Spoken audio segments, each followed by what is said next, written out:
Hi guys, good day. This video for today is to unbox my parcel that I just received this morning. 2 days ago I ordered a molten basketball. Then I just quickly received it for today. Tignan natin if the basketball that I received is really legit, no damage, and accurate based on my order. This is to document if I have any issues with the order I received, so I can report and ask for claims. So tingnan natin kung maganda and quality ba yung na-receive natin, and of course if it's original molten basketball. Let's open it up now.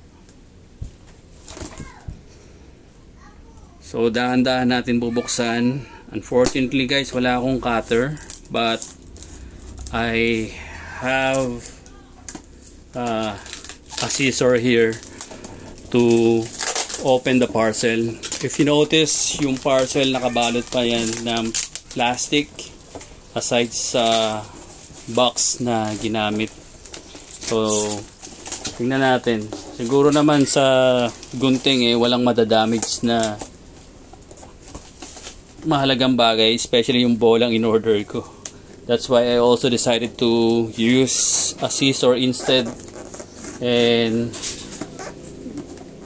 didn't bother to look for my cutter to open the parcel, kasi nga iniiwasan natin ma-damage yung parcel na na-receive natin. Well, okay din naman yung pagkaka-package, no? Kung napansin nyo, may plastic siya and medyo sakto lang naman yung kapal ng box.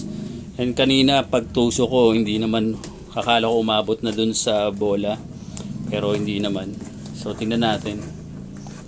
So, medyo madali lang naman buksan yung pagkakabalot nila, no? At ayun na nga guys, so ito na yung bola. So simple lang talaga yung pagkakabalot, pero wala naman sigurong problema dyan. So tingnan na lang natin kung tama yung na-receive nating bola. So yan, balot siya ng bubble wrap guys, yung bola, no? So kitang kita naman dito kung ano yung in-order. So ito yung in-order ko, BG 3800 guys, worth 2,100.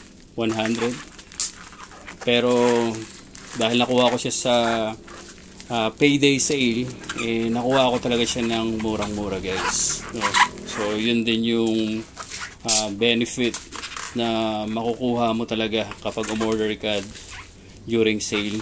Talaga makaka-discount ka through voucher, and kung may mga coins pa kayo, talagang makukuha nyo ng mura. Then going back dito sa bola, subukan na nating buksan kung talagang okay tong bolang na-receive natin. Okay.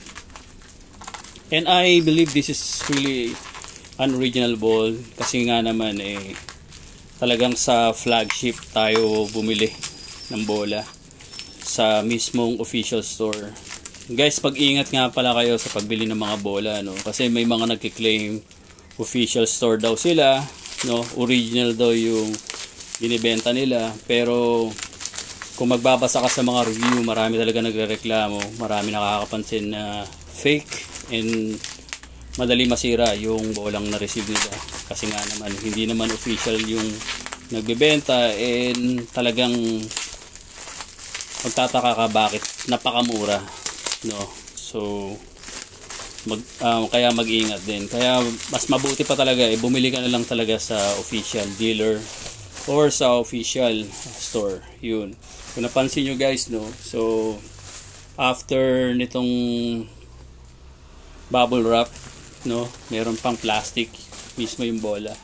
Okay, nakaka-excite na talagang buksan, no? So ito na nga, FIBA approved, no? So tingnan lang natin kung may iba pang kasamang item. So fortunately walang box talaga ng pang bola, no? So talagang ano lang talaga, parcel box lang talaga yung binigay sa atin ni Molten. Pero okay naman, wala nang problema dun. So ano talagang tawag dito, hindi siya official box, no? So hindi, sa tingin ko pwede rin naman pang regalo to kahit naman wala siya sa official box. Pero tignan natin kung may itatabi natin tong plastic, kasi para may balik natin sa plastic later. Pero kung hindi, okay lang naman. Medyo mahirap nga lang pagkaka-plastic, so siguro hindi na lang. Sana natin dahil nakaka-excite na rin tignan kung talagang original yung na-receive natin. Yes, it is original.